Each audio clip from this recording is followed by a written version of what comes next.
Now we have reached to the last topic. With this topic, we will conclude this chapter. Rotational motion chapter will be concluded with this topic. So let us discuss this topic. This is finally, we have discussed all the aspects of the rotational motion. Translatory motion or the linear motion we have already discussed it before. Now finally, before closing this chapter, we are lastly listing the important analogies between linear motion and the rotational motion. What are the important analogies? Means the analogous terms I want to discuss. Okay. So, look, there are a lot of analogies, complete analogies are there. I am starting very simply. I have made two columns. Look, this is the linear motion. About these things we already know, and now we shall correlate it with the rotational motion. Here on this side there is the linear motion. See, this side is the rotational motion, and under the heads of number one, quantities in the form of expressions, and number three, in the terms of equations of motion, we shall see how the correspondence is set between these two. First, I consider displacement. This is the linear displacement. By S it is. Here it is the angular displacement.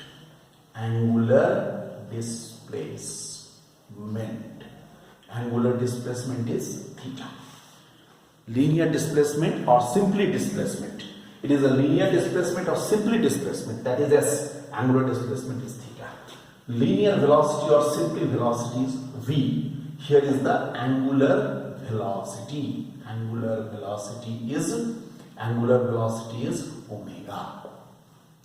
Linear acceleration, always we have considered it to be equal to A. Here angular acceleration, that is alpha.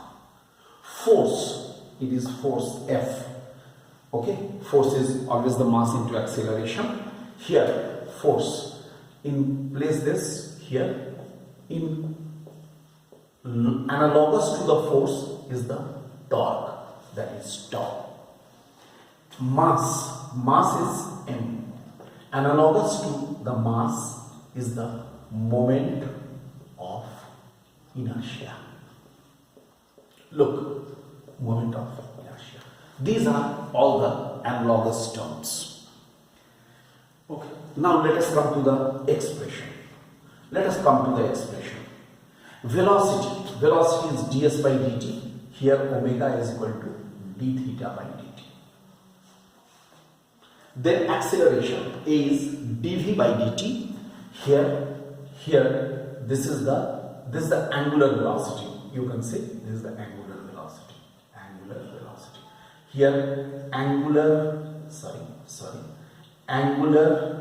acceleration is alpha, that is equal to d omega by dt. Then we are coming to force. Force means here we shall write torque. Torque tau is equal to, it is mass into linear acceleration, here moment of inertia into angular acceleration. That is equal to I into dl by dt.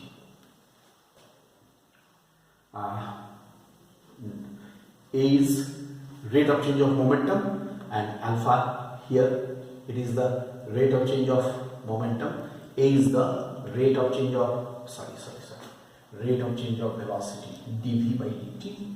Here d omega by dt. Right? It is. Then here also work done. Here also the work done. Force into displacement. Here torque into angular displacement. Here also kinetic energy. Kinetic energy, it is the rotational kinetic energy. We have discussed rotational kinetic energy. This is half I omega square. See, all analogous things are going on. Then power. Here also the power, in the rotational motion the power, that is equal to tau into omega.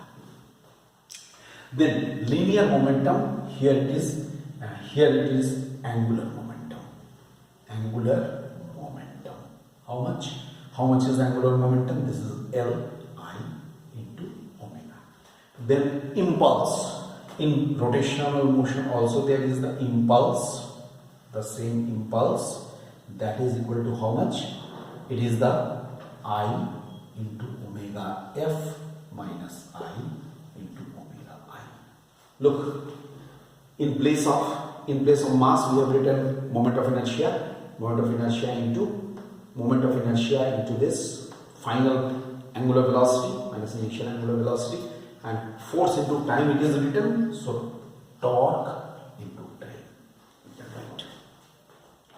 Look, all the analogous terms, so much analogies between the rotational motion and the linear motion, linear and rotational motion.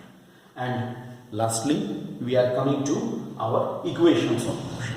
Equations of motion we have already discussed.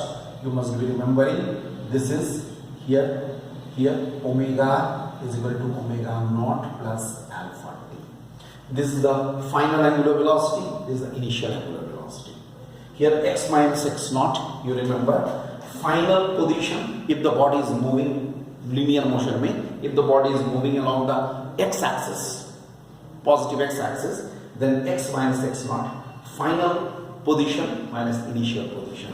Here final angular position minus initial angular position is equal to omega naught into t plus half alpha t square. Okay, and here it is omega square is equal to omega naught square plus twice alpha theta minus theta naught. Look, we have already discussed final angular position minus initial angular position, दोनों के बीच का angular displacement, दोनों के बीच का जो difference होगा, the difference between the two is the angular displacement. Look, these are the important equations, important analogies. So we have discussed all the important analogies between the linear motion and the rotational motion. Alright, with this this part of this rotational motion, this chapter is complete as far as the theory part is concerned. As far as the theory part is concerned, it is all complete. I hope all of you have understood it, right? Now we have to discuss the numericals on it. So this was the last chapter of the first book. With this, our first book is complete. First book of class 11 physics is complete. Okay?